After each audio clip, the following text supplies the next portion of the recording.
बोली डिंडिम बाजू अछि लक्ष्मी अटंती घरणी जांक मणिमा बोली डिंडिम बाजू अछि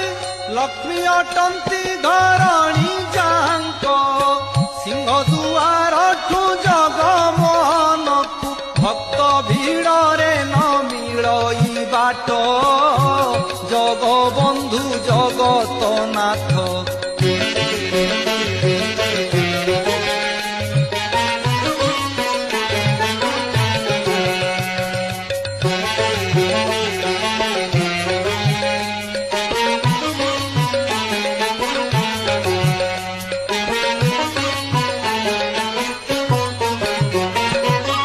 बाईसी पावछ तलकु अना